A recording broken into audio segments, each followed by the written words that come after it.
Hello, everybody.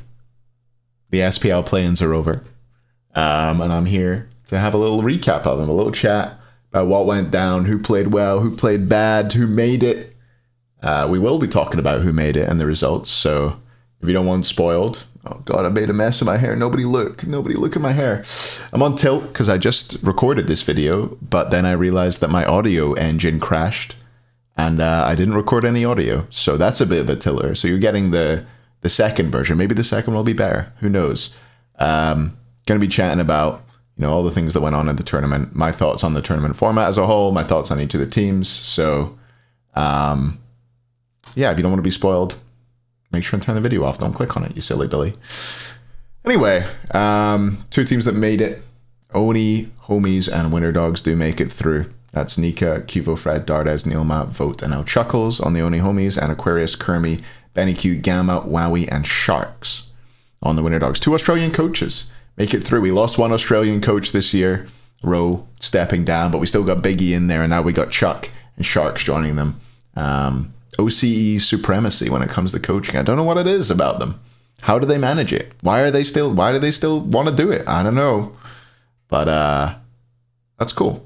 It's cool. And it was a big tournament. You've got to remember, how big was this tournament? So much on the line. You think about it for the Oni Homies, especially those guys that live right now in Alpha Ras. Stop looking at your own hair, Paul, for crying out loud. They live there, and they would be, losing that for a year at least, or well, for a bit. We'll see. Maybe they could have got picked up halfway through the year or something like that. Losing their salaries, losing what is essentially their job. But they managed to fight and claw and hold on to that. And the Winter Dogs, how cool is it that, they get to do this as their job for a year? That's what their reward is out of playing well at this event. They get to do this for their job for a year. So let's talk about the teams that competed in the tournament, how they each did, who was impressive, who was not. I'll bring up the team list for everybody so you can see them. Oni Homies. Let's talk about the Oni Homies and the Winter Dogs first. Oni Homies, I thought started this tournament really slow. I really wasn't impressed with them to start off with the tournament. In fact, I didn't think they were going to beat the Winter Dogs in the winner bracket finals. I thought they were going to have to go down to the losers bracket finals. I thought they would scrape by there. They did manage to take down the Winter Dogs in the end. It was the classic Oni Homies failures, really. Core didn't play well. I think Vote had some tough times as well. Got absolutely railed by Shinigami at one point. We'll talk about that later on. But yeah, Oni Homies, they came in with some cool comps. I thought whenever they got Kabrakin, especially in the jungle, they looked really good. But a lot of the stuff they did fell pretty flat, and they relied on kind of mistakes from other teams to get through it some of the time. But they did it. Winter Dogs, really solid team. Benny Q did some wacky stuff. I think the place where this team was really impressive, though, was the side lanes towards the end of the tournament, especially. Gamma and Wowie absolutely ran that losers bracket finals up against Duck Club. They absolutely crushed it. And Aquarius as well. My goodness, how well did this guy play this event? Up there for player of the event, I would say Aquarius. Didn't maybe Nika outshone him a little bit in that winners bracket finals, but my goodness, did he show that he had a little more about him than Ducky in that losers bracket finals. He did so much work, Aquarius. Ducky maybe going for some desperation plays. Let's just go down onto the Duck Club. Yeah, Duck Club. I think this is a team where they had some shining moments, but rarely did they have the whole team shining at the same time. Like there would be times when maybe Ducky was playing well alongside Hurrowwind and Snoopy, but you wouldn't see much out of Luconium in particular, but maybe Moswell to a lesser extent. That final, that losers bracket final, we saw a bit out of Moswell and a bit out of Luconium. None of the other three really showed up, Hurrowwind, Snoopy, and Ducky. So yeah, tough time for them. You got to feel bad for Ducky and Hurry in particular, that this was their job last year. They want to come back in and do it again. They don't quite make it. They fall at the last hurdle. I think Luconium had a pretty bad start to this event. Grew into it towards the end. He was playing well basically when they started losing. He played well in the losers bracket final, I thought. But other than that, didn't see too much about Luconium, which is surprising because he was a player who a lot of people were pretty high on going into the event. I guess that's, you get that with any players that are kind of, popular in the community. They're obviously going to have more fans. Someone who didn't have many fans going into this event, but gained a lot throughout, I think, was Magic Feet. This Funhavers roster is, incorrect. It's not what played the event. Originally, they had Ice Jungle alongside, I think, this roster. But then Ice stepped down, Magic Feet danced in there, and Joshi ended up stepping into mid with Kiki not playing and Chuba played ADC. So I don't know what the heck was going on with this roster. Bit weird that they were switching it up that much, but I mean, they looked pretty great. I thought they were going to make it past Duck Club, honestly. They ended up going down to those guys 2-1, but had some really impressive showings. Magic Feet for a player who is, by all accounts, like a casual fiend, slams the casual queues a lot, played really, really well. Uzi, meta suited him. He played his picks. He played them well. I mean, the player on this team, I don't think there's any doubt the player to watch was Joshi, Persephone, Toth. That guy was slamming, played really, really well. I'm looking forward to seeing what he brings to the SCC. I hope to see him in the SCC this year anyway. Hopefully in the mid lane as well. I'd like to see more of what he brought. Oceans and Tuba as well, I thought played pretty well as a duo lane, pretty solid. Tuba, like if he wasn't supposed to be playing ADC this event, he was, very solid, very reliable, didn't make too many mistakes, didn't lose his team any games, I didn't feel like. So that's cool. Funhavers, a fun team to watch, and they seemed like they were having fun. Seemed like a group of guys that had a good time. So I had a good time watching them. Neighborhood, another team. I think, these two teams were the most fun teams, I would say. The Neighborhood and Funhavers. Vaughnson, best interviewee, I suppose, at this event. Really funny, really personable, cool guy. I enjoyed watching Vaughnson. This is why everybody wanted him to beat me in the best Twitter account thing, right? That makes sense. He is funny. Maybe he should have beat me. T-Pers, I'm just rubbing it in that I won there. T-Pers was supposed to be the mid laner for this team. Again, this roster's incorrect. It's not actually what they played with. It was Dame originally in the mid lane for their first set where they went down to... who was it they lost to? Good brain, Paul. If only there was some kind of bracket you could check. I think this might actually be right.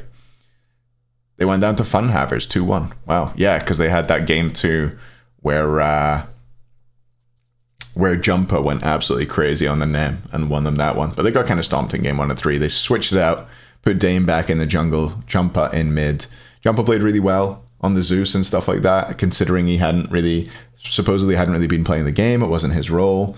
So that was cool. But I think the two players that I would shout out on this team are Dame and Downey. I thought they were the two that impressed me, two that looked like, high tier SCC players. I wouldn't say they looked like SPL players quite yet, but they looked good. Mineral and Vaughnson played all right. Mineral some weak laning phases, but pretty good team fight, I thought. Formerly a support player, Mineral, and moved into the ADC role. I thought he played passably. Bad laning phase, but great team fights. That's what I would say about Mineral. Just F6, first Spanish roster of 2. And the more impressive of the two, for sure, they did kind of smash them when they went up against each other. Lystimix, Mass Kill, Gotimix, Goat Kill, Gotos, Goatwin, and Goaty GR, Totti Gotar. I don't know, something like that. And Goats 25, of course, the coach. Mass Kill, what a player. Really impressed me this event. Thought Mass Kill was the one to watch. Soto's definitely had his moments, so did Rotwin. Lystimix solid. Totti had some rough games to start off with, but as the tournament went on, definitely stepped up a lot, had some good Medusa games towards the end. But yeah, this team, I mean, you got to give the shout outs to Mass Kill, I think, on this team. One of the better junglers at this event, I think, performed really, really well. Really impressive. Nobody's favorite, Malachi, Schlemmy, Elion, Dashboard, Imaizen, and Satadragon. This is a team which a lot of people came in really high on, because of, Elion being on the team and Zen being on the team. They obviously have their streams and their personalities. They're well liked. This is a team as well that I'd heard a lot of good things about, Schlemmy in particular. For me, they didn't really materialize. I don't know if it's nerves or what, but Schlemmy didn't play very well. I thought Malachi played pretty bad as well. Honestly, also built only Hunter's Garb. Terrible item. Going for the Mitt build. I hate the Mitt build. Malachi going for that. Ozzy did it as well. And they both lost without getting the Mitt build online, really. So, yeah. Anyway, this team, I think Elion played well. you know, Elion and I have had beef before. Won't deny it. Won't deny we've had beef. But I think he was the best player on this team. I was a little bit disappointed in Zen, honestly. I thought we'd see more out of Zen, like more diffing in the dual lane, you know. But he had a pretty quiet event. He was solid, like didn't make many mistakes, but didn't go buck wild like I thought he might. Dashboard, solid. Cool to see controller players getting some representation. But yeah, this team, I think overall, a little bit disappointing. Samsara.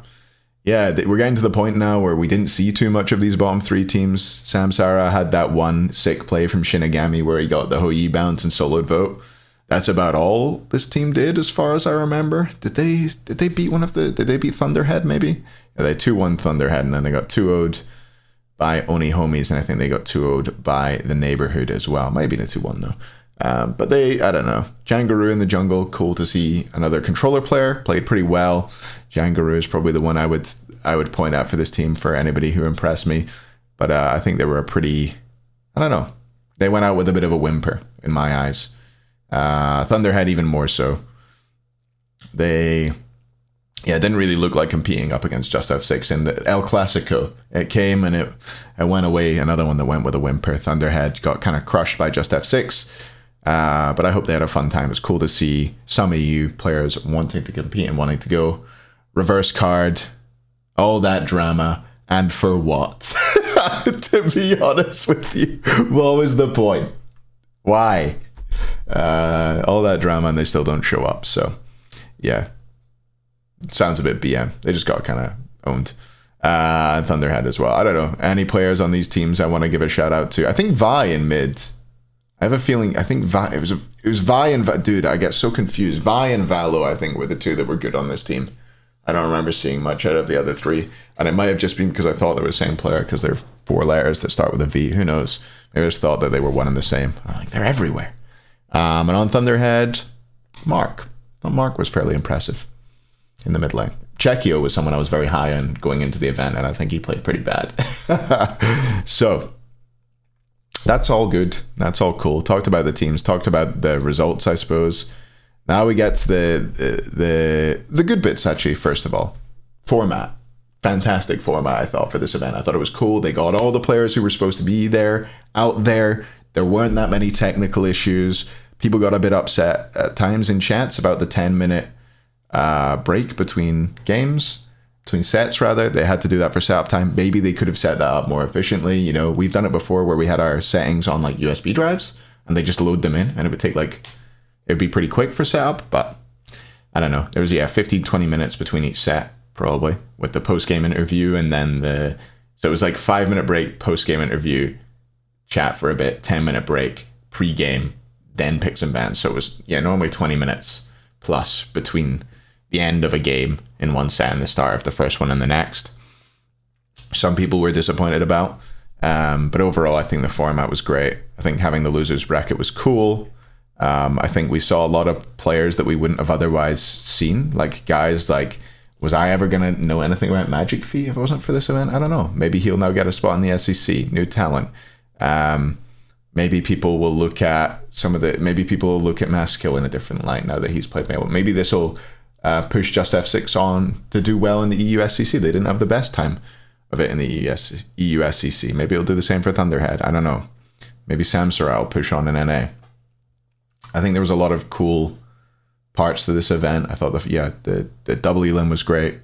Didn't have any issues with it. I mean, the top 2 seeds ended up going through in the end anyway, but that's not really a hit on the format. I think that's just a shout to the quality of these top 2 teams. But we probably wouldn't have seen Funhavers go this far if it weren't for double elim. They ended up going up against the Oni Homies up here. And they went pretty far. Same with Duck Club. So I guess the top 4 teams were in the top 4 of the winners bracket too. So there. But in the Neighborhood, they came back nicely. Just F6 as well, they came back nicely. So yeah. Definitely a fun format for me. I liked it. What did I not like? High res, make something on a web page correct challenge impossible. So this bracket got abandoned halfway through. So there was no actual accurate bracket. There's no accurate place to see the results of the event anywhere, which is pretty annoying for people who are trying to talk about it in terms of content. What happened here? What happened here? Because Just F6 and Thunderhead, the winner of this did not play against nobody's favorite. The neighborhood played against nobody's favorite, and Just F6 played against Samsara. So that's not true. That's not what happened. The start times were wrong for every day. This was 11. This was 11. This was 11. This was 12. This was 12. That was kind of annoying. I didn't like that. Why not just have the time the games start, rather than the time you start a 30-minute timer? I don't get that. I don't understand it. They consistently tweeted out the wrong games that were being played. That's pretty annoying. They could probably work on that. Either, you know, have a working bracket, have the Twitter, the Smite Pro Twitter tweet out the right games. That would all be good.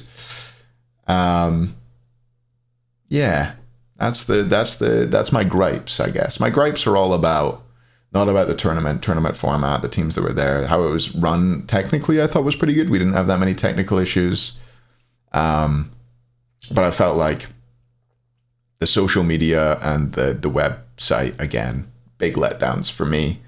They gotta just, you know, figure that shit out. It's not that hard, is it? It's not that hard, is it? I don't know. Maybe it is. They make it look hard. That's a bit toxic, isn't it? But, you know, season 9, Toxic Hazer has arrived. Is there anything else I wanted to talk about with regards to this tournament? Excited for the SPL. SPL SPL kickoff tournament will start soon. Still not sure if that tournament matters at all in any way, shape, or form. Seems like it doesn't. But I'm just excited to watch Comp Smite. I just love that Comp Smite's back. I had a really good time watching all these games. And thanks to everybody who showed up and watched them with me. It was fun. Yeah. I think that's it from me. SEC playoffs will be starting off next weekend, I believe. But I won't be broadcast until the weekend after. I say SEC qualifiers is what I meant by that. So looking forward to watching that. I think they've already changed the format for that because it was bad. Not sure that the new format's that great either, but it's better. It's, I think, best of 3 single elimination open bracket. Seeded open bracket where top 16 or something go into group stages and then qualify out of that. Something like that. Excited to watch that. That'll be coming up in the next couple of weeks. I've got my own tournament planned that hopefully I will be able to finalize details and share with you soon. But I think that's going to be it from me. Thanks everybody for watching. Let me know any thoughts you had around the tournament below. I guess I'll do power rankings or something sometime soon as well.